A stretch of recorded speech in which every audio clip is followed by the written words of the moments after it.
ہر جگہ فساد برپا ہو رہا ہے، یعنی خشکی میں فساد، تری میں فساد، گھر میں فساد، سڑک میں فساد، سمندر میں فساد، ہوا میں فساد، فضا میں فساد، شہر میں فساد، دکانوں میں فساد، یہاں تک کہ پارلیمنٹ میں فساد اور ہماری شریعت میں بھی فساد۔ اسی الفاظ کو، اسی جملے کو دوسرے الفاظ سے اگر یہ کہہ دیجیے کہ ہمارے اوپر حملہ، ہماری نسل کے اوپر حملہ، ہمارے گھر پہ حملہ، سڑک پہ حملہ، شہر میں حملہ، گھر میں حملہ، ہر جگہ حملہ ہی حملہ، یہاں تک کہ ہماری شریعت پر بھی حملہ۔ محترم حاضرین، آپ اپنے ذہن کو ایک ایک جملے پر اگر غور کریں گے، نظر غائب سے، نظر عمیق سے اس چیز کو جانچ پڑتال کریں گے تو ایک بھی الفاظ بے جا نہیں جائے، ایک بھی الفاظ بے جا نہیں جائے۔ اللہ تعالیٰ نے اس کی وضاحت کر دی۔ وجہ یہی ہمارے بدعمالیوں کی وجہ سے یہ ہمارے اوپر جو مصیبت ٹوٹ پڑی ہے، یہ فقط ہمارے بدعمالیوں کی بنیاد پر یہ ہمارے اوپر مصیبت ٹوٹ پڑی ہے۔ یہ جو فساد برپا ہوتا ہے، یہ حملہ ہو رہا ہے، یعنی ہر جگہ یہی تنازع، آپس میں لڑائی جھگڑا، خون خرابہ، یہ صرف اور صرف ہمارے اعمال، ہمارے بدعمال کی بنیاد پر یہ سزا ہمیں بھگتنی پڑ رہی ہے۔ محترم حاضرین، اللہ تعالیٰ نے سورہ شورى آیت نمبر 30 میں بھی ارشاد فرمایا، وَمَا أَصَابَكُم مِّن مُّصِيبَةٍ فَبِمَا كَسَبَتْ أَيْدِيكُمْ، کہ انسانوں تمہارے اوپر جو مصیبت آ پڑی ہے وہ فقط تمہارے ہاتھوں کی کمائی کا بدلہ ہے۔ وَيَعْفُو عَن كَثِيرٍ، اور اللہ تعالیٰ نے بہت سارے گناہوں کو درگزر فرما دیتا ہے۔ آج ہم مسلمانوں کے اوپر جو یہ ظلم و ستم ڈھایا جا رہا ہے، فقط ہماری بدعمالیوں کی بنیاد پر یہ مصیبت آن پڑی ہے۔ محترم حاضرین، آپ اس بات کو سوچ لیجئے، غور و فکر کر لیجئے کہ اللہ تعالیٰ نے ہمارے اوپر جو بھی ظلم اٹھایا ہے، فقط صرف اور صرف یہی وجہ ہے، ہم اور آپ جو عمل کر رہے ہیں وہ عمل صحیح اور درست نہیں ہے، جس کی بنیاد پر اللہ تعالیٰ نے یہ مصیبت ڈھایا ہے۔ آئیے میں آپ کو اس حدیث کے اوپر لے چلوں جس حدیث کو حضرت عبداللہ ابن عمر رضی اللہ تعالیٰ عنہ بیان کیے ہیں، اور اس حدیث کو امام ابن ماجہ رحمۃ اللہ علیہ نے اپنی صحیح ماجہ کے اندر نقل کیے ہیں۔ بیان فرماتے ہیں حضرت عبداللہ ابن عمر رضی اللہ تعالیٰ عنہ بیان فرماتے ہیں کہ ایک مرتبہ اللہ کے رسول صلی اللہ علیہ وسلم کی خدمت اقدس میں ہم 10 صحابہ تشریف فرما تھے، اور ان 10 صحابہ کے اندر ایک میں بھی تھا۔ اللہ کے رسول صلی اللہ علیہ وسلم نے ہم سے خطاب کرتے ہوئے فرمایا، اے میرے ساتھیوں سنو، اے مہاجرینوں سنو، میں تمہیں 5 ایسی چیزوں کی اللہ تعالی سے تمہارے حق میں پناہ مانگتا ہوں، جو تمہارے اندر یہ چیزیں آنے والی ہے۔ وہ 5 چیزیں کیا ہے؟ نمبر 1، جب کوئی قوم بے حیائی کا ارتکاب کرتی ہے، جب کوئی قوم بے حیائی، فحش گیری میں اتر جاتی ہے، یا تو پھر کھلا بدکاری ہونے لگتی ہے، تو اللہ تعالیٰ ایسی قوم کے اوپر طاعون جیسی مہلک بیماری نازل فرما دیتا ہے۔ اور صرف طاعون جیسی مہلک بیماری نہیں، اس جیسی اور کئی طرح کی بیماریاں ان کے اوپر مسلط کر دیتا ہے۔ آج اس ٹکڑے کو اللہ کے رسول صلی اللہ علیہ وسلم کے اس جملے کے اوپر غور کیے کہ آج کتنی طرح کی بیماریاں ہمارے اوپر مسلط ہوئی ہیں۔ اس زمانے میں یہ پلیگ جیسے بیماری نہیں تھی، اس زمانے میں بلڈ فلو جیسے بیماری نہیں تھی، اس زمانے میں آج یہ شوگر، ٹائیفائڈ، یہ نہ جانے کیا کیا، کینسر، السر، یہ بیماریاں اس زمانے میں نہیں تھی. آج یہ زمانے میں یہ ساری بیماریاں ٹوٹ پڑی ہیں. اللہ کے رسول صلی اللہ علیہ وسلم کے اس جملہ کو دیکھیے. یہی وجہ ہے کہ آج یہ قوم بے حیائی کا ارتکاب کر رہی ہے، کھلم کھلا بدکاری میں اتر پڑے ہیں، جس کی بنیاد پر اللہ تعالیٰ نے ہمارے اوپر یہ تعاون جیسی بیماری، مہلک بیماری اور دیگر بیماریاں ہمارے اوپر مسلط کر دیا ہے. نمبر 2، اللہ کے رسول صلی اللہ علیہ وسلم نے دوسرے جملے میں استعمال فرمایا کہ جب کوئی انسان ناپ تول میں کمی کرنے لگتا ہے، ناپ تول میں خیانت کرنے لگتا ہے، تو اللہ تعالیٰ ان کی زندگی کو تنگ کر دیتا ہے، ان کی معیشت کو تنگ کر دیتا ہے، ان کے ذریعہ معاش کو تنگ کر دیتا ہے، اور ان کے اوپر ایسے ظالم بادشاہ کو مسلط کر دیتا ہے کہ انہیں سوچ بھی نہیں سکتا. آج ہو بھی رہا ہے، یہی تو ہوا ہے. ہمارے اوپر ظالم بادشاہ کو اللہ تعالیٰ نے مسلط کر دیا. کیوں؟ ہم نے ناپ تول میں خیانت کی، جس کی بنیاد پر یہ ہمارے اوپر عذاب ٹوٹ پڑا. نمبر 3، اللہ کے رسول صلی اللہ علیہ وسلم تیسرے جملے میں فرمایا جب کوئی انسان اپنے مال کی زکات ادا کرنے سے انکار کر دیتا ہے تو اللہ تعالیٰ آسمان سے بارش روک دیتا ہے، اور کہتے ہیں کہ اگر اس روئے زمین پر چوپائے نہیں ہوتے، جانور نہیں ہوتے، چرند پرند نہیں ہوتے، تو اللہ تعالیٰ کسی انسان کو ایک گھونٹ پانی بھی نہ پلاتا. اللہ کے رسول صلی اللہ علیہ وسلم چوتھے جملے میں فرمایا کہ جب کوئی انسان عہد کو توڑنے لگتا ہے تو اللہ تعالیٰ انہیں ان کے عوض ان کے دشمن کو ان کے اوپر مسلط کر دیتا ہے.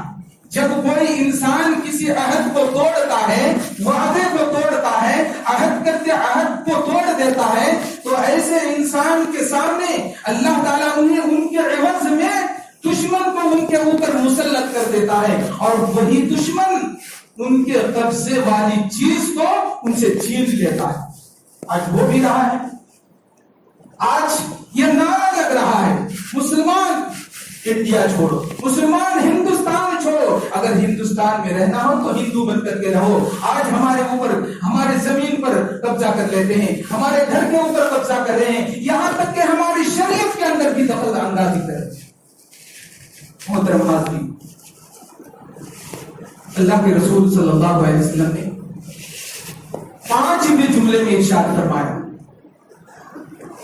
جب کوئی مسلمان کا رہبر و رہنما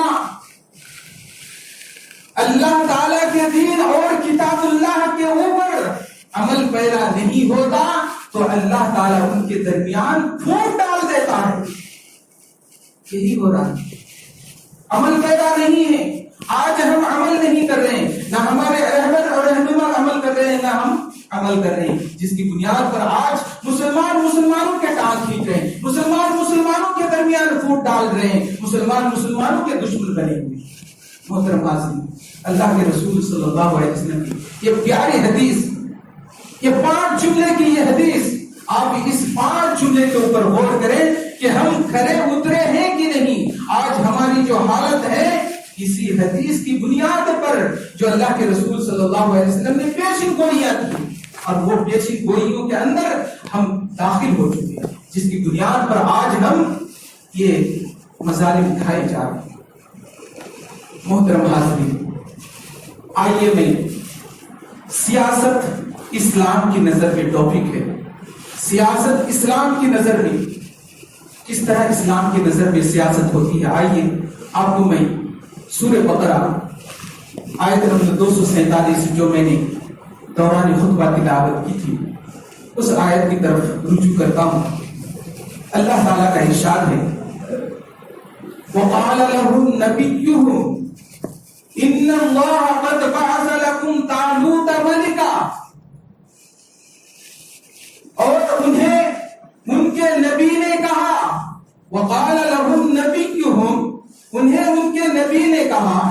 ان اللہ قد بعث لکم طالوت ملکا، یقیناً اللہ تعالیٰ نے تمہارے اوپر حضرت طالوت کو بادشاہ مقرر کر دیا ہے، بادشاہ بنا دیا ہے۔ تو اس قوم نے کیا کہا؟ قالوا انا یکون لہ الملک، ان لوگوں نے کہا یہ کیسے ہو سکتا ہے کہ ہمارے اوپر حضرت طالوت کو بادشاہ بنا دے، بادشاہ مقرر کر دے۔ وَلَمْ يُؤْتَ سَعَةً مِّنَ الْمَالِ، اگلا اور جملہ وَنَحْنُ أَحَقُّ بِالْمُلْكِ مِنْهُ، ان سے کئی گنا زیادہ بادشاہت کے مالک تو ہم بن سکتے ہیں، ہم حقدار ہیں، انہیں کیسے بادشاہ بنا دیا گیا؟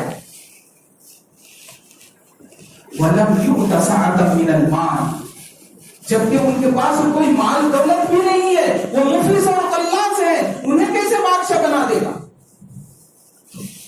اللہ تعالیٰ نے نبی کے ذریعے سے فرمایا قال ان اللہ اصطفاہ علیکم وزادہ بسطۃ فی العلم والجسم، نبی نے کہا کہ لوگوں سنو، اللہ تعالیٰ نے حضرت طالوت کو تمہارے اوپر برتری عنایت فرما دیا ہے، اس اعتبار سے، علم کے اعتبار سے اور جسم کے اعتبار سے۔ زادہ بسطۃ فی العلم والجسم، علم کے اعتبار سے بھی اور جسم کے اعتبار سے بھی تمہارے اوپر برتری عنایت کر دیا ہے۔ آگے فرمایا وَلَمْ يُؤْتَ مُلْكَهُ مَن يَشَاءُ، اللہ تعالیٰ جسے چاہتا ہے بادشاہت کی عنایت کر دیتا ہے، وَاللَّهُ وَاسِعٌ عَلِيمٌ، اور اللہ تعالیٰ کشادہ ہے اور جاننے والا ہے۔ محترم حاضرین، یہ ایک لمبا واقعہ ہے، سورہ بقرہ آیت نمبر 247 سے تقریباً 5 آیت تک حضرت طالوت علیہ السلام کا واقعہ آپ پڑھیں گے تو آپ کو سیاست، اسلامی سیاست کیسی ہوتی ہے آپ کو اندازہ لگ جائے گا۔ دراصل بنی اسرائیل کے اندر حضرت طالوت کو اللہ تعالیٰ نے بادشاہ مقرر کر دیا، تو بنی اسرائیل کے سامنے حضرت طالوت بالکل مفلس اور قلاص تھے، بالکل غریب گھرانے کے تھے، لیکن جسم کے بڑے طاقتور تھے، قوتور تھے۔ اللہ تعالیٰ نے انہیں علم سے بھی نوازا تھا اور قوت اور طاقت سے بھی نوازا تھا، انہیں دانشوری بھی نوازا تھا اور انہیں عقل مندی بھی نوازا تھا۔ اللہ تعالیٰ نے جب انہیں بنی اسرائیل کے اوپر جب انہیں بادشاہ مقرر کر دیا تو بنی اسرائیل نے کہا کہ وہ کیسے ہمارے اوپر بادشاہ مقرر ہو سکتی ہے، وہ کیسے بادشاہ ہو سکتا ہے؟ بادشاہ کے حقدار تو ہم ہیں، ہم مالدار ہیں، ہم زمین و جائیداد والے ہیں، ہم جاہ و جلال والے ہیں، ہم تقویٰ اور روب والے ہیں، وہ کیسے؟ وہ تو مفلس اور خلاص ہے، وہ تو غریب گھرانے کے ہیں۔ تو اللہ تعالیٰ نے کہا واللہ یؤتی ملکہ من یشاء، اللہ تعالیٰ جسے چاہتا ہے بادشاہت عنایت کر دیتا ہے۔ یہاں پر دبدبا روب کی بات نہیں ہے، اللہ جسے چاہتا ہے اسے سلطنت عنایت کر دیتا ہے۔ لیکن ان لوگوں نے کیسے چال کھیلا اور انہوں نے بات کس طرح کی کہ وَنَحْنُ أَحَقُّ بِالْمُلْكِ مِنْهُ، تو ہم تو زیادہ حقدار ہیں بادشاہ کے، انہیں کیسے بنا دیا؟ محترم حاضرین ذرا غور کیجیے، آج یہی ہو رہا ہے، ہم حقدار ہیں، ہم حقدار ہیں، لیکن حقدار وہی ہوگا جسے اللہ تعالیٰ چن لے گا۔ واللہ یؤتی ملکہ من یشاء، اللہ تعالیٰ جسے چاہے گا اسے ملک عنایت کر دے گا، اسے بادشاہت عنایت کر دے گا۔ محترم حاضرین یہ چیزیں ہمارے سامنے بالکل واضح ہے، ہمیں ذرا سوچنا چاہیے، غور و فکر کرنا چاہیے، اور ہم جو عمل کر رہے ہیں اس کے اوپر بھی ہمیں غور و فکر کرنا چاہیے کہ ہمارا عمل صحیح ہے یا غلط ہے۔ آج یہ مصیبت، یہ ہمارے اعمال کی وجہ سے یہ مصیبت ٹوٹ پڑی۔ آئیے میں آپ کو ایک واقعہ کی طرف لے چلوں، آپ اپنے ذہن کو اس بات پر رکھیں۔ تقریباً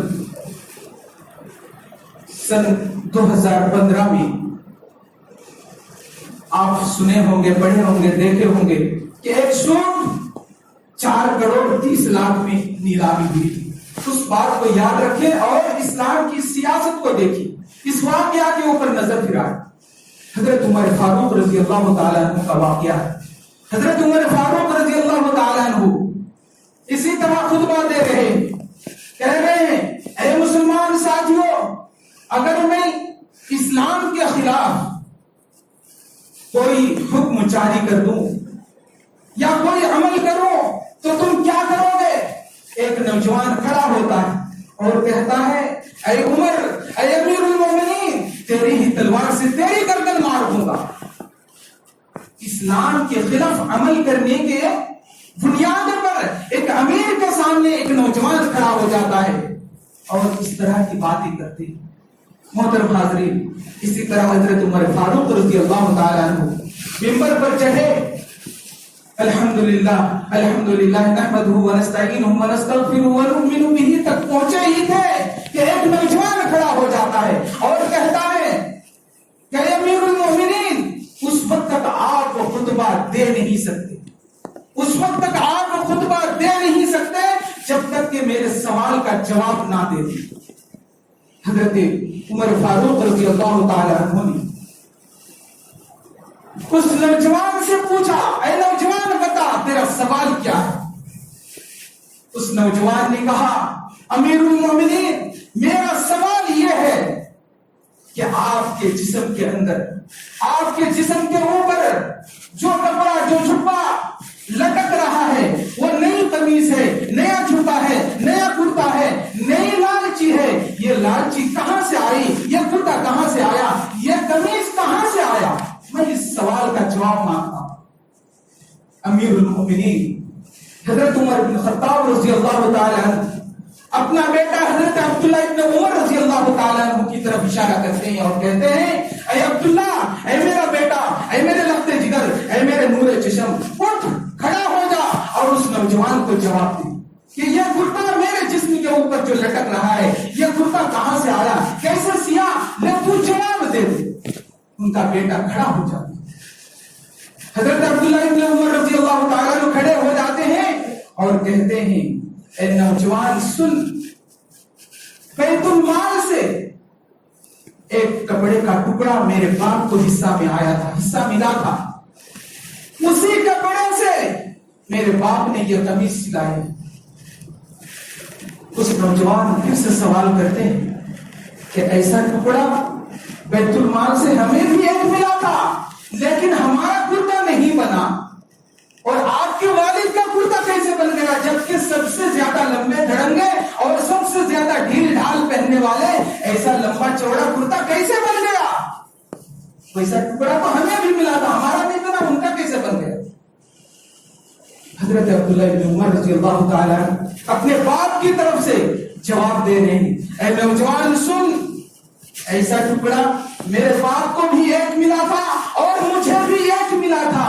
میری نظر میں میرے باپ کے جسم کے اوپر جو کپڑا لٹک رہے تھے, اس کپڑے کے اوپر میں نے دیکھا 12 پیوند لگے ہوئے تھے, اور میں نے سوچا ایک امیر المومنین ہے اور 12 پیوند کے کپڑے پہن کر کے لوگوں کے درمیان بیٹھیں گے, مجھے گوارا نہیں کیا, مجھے بہت برا لگا. تو میں نے سوچا کہ اپنا ہی ٹکڑا میرے والد کو کیوں نہ دے دوں, دونوں ٹکڑے ملا کر کے کوئی ایک کرتا سی دی. میں نے اپنا کرتا میرے والد کو دیا, میرے والد کا ایک ٹکڑا اور میرا ایک ٹکڑا, 2 ٹکڑے ملا کر کے میرے والد نے یہ جھبا سلائے ہیں, یہ کرتا سیے ہیں, یہ قمیص سیے.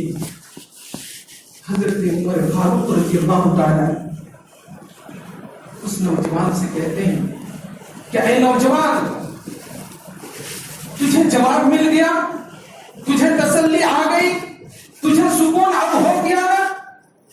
اس نوجوان نے کہا, کہاں امیر المومنین, مجھے سکون ہو چکا, مجھے تسلی آ گئی, مجھے جواب مل چکا ہے, اب مجھے بالکل سکون ہے, کوئی اعتراض نہیں ہے, اب آپ کو خطبہ دے سکتے ہیں. حضرت عمر فاروق رضی اللہ تعالی کہتے ہیں کہ جب تک اس نوجوان جیسے زندہ دل مسلمان زندہ رہیں گے تب تک یہ عمر کبھی امانت کی خیانت نہیں کر سکتا.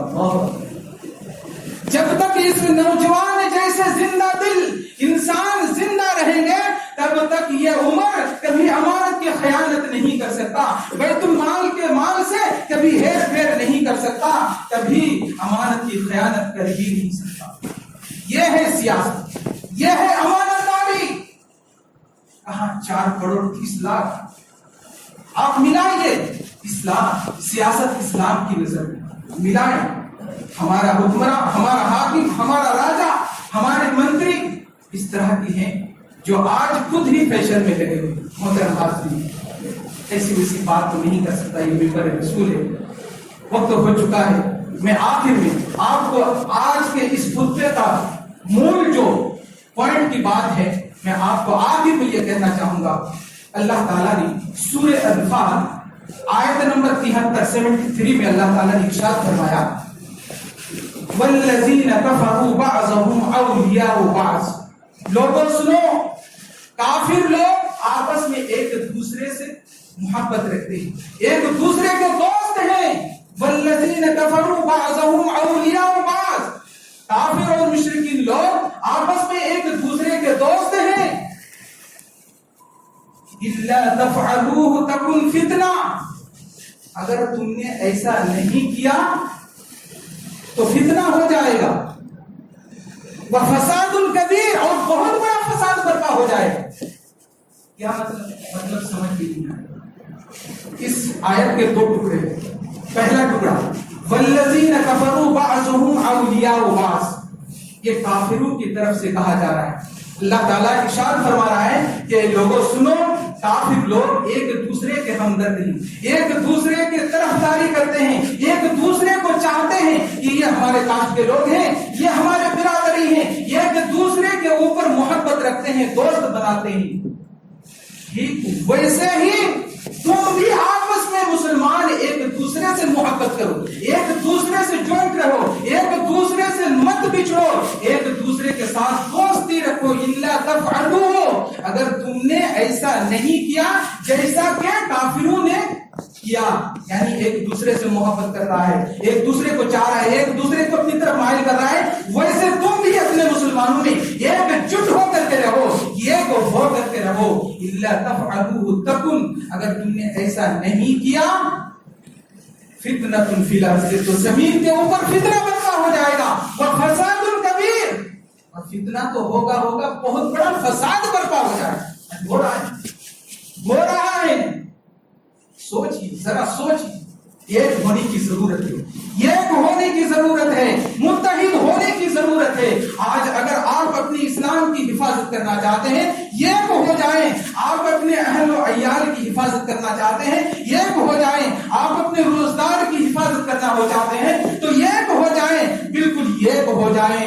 میں اللہ تعالیٰ سے دعا کرتا ہوں، اللہم لا تسلط علینا من لا یرحمنا، اللہم لا تسلط علینا من لا یرحمنا، اللہم لا تسلط علینا من لا یرحمنا۔ یا اللہ تو ہمارے اوپر ایسے ظالم بادشاہ کو مسلط مت فرما جو ہمارے اوپر رحم نہ کر۔